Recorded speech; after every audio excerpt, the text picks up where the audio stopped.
Every child is afraid of the dark, the boogeyman, or the monster under the bed at some point in their lives. As parents, we protect them, love them, show them that the dark is not bad, the boogeyman does not exist, and there are no monsters under the bed. Amara, Sophie, and Sia learned there is a boogeyman, and the monster under the bed hides in even more sinister places. Aaron became the darkness, the boogeyman, and the monster under the bed. He was so evil that he took their unconditional love for him and used their love to lure them close enough so he could kill them.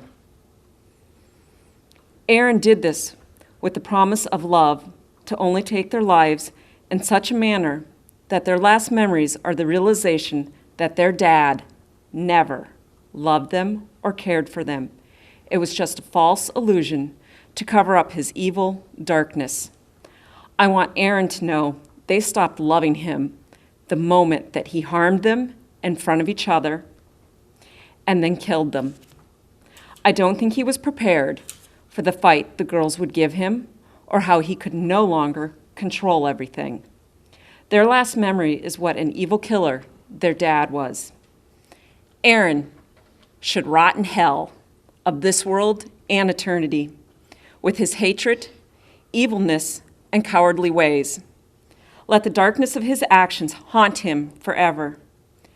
Aaron is not mentally ill, just an extremely evil coward.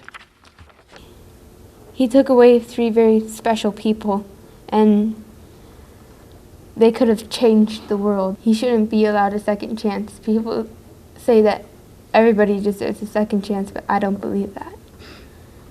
I believe that sometimes people just shouldn't be allowed to smell the fresh air or see the sunshine or feel the rain again.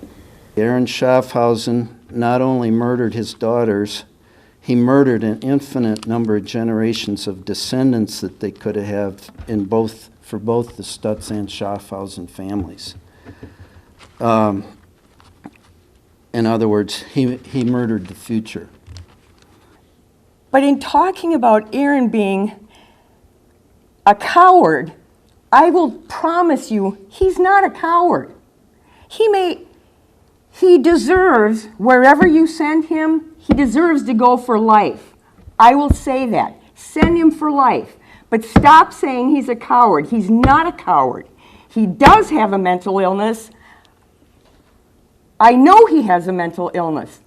He owes a lot of people an apology, and I want him to have the opportunity to know what he's done to family and to community and the ripple effect this has had throughout families and generations. I want him to understand it. I don't want him to just be thrown in a pit so that it's like, well, screw you. You killed our amazing girls. Now burn in hell or whatever, these hateful things.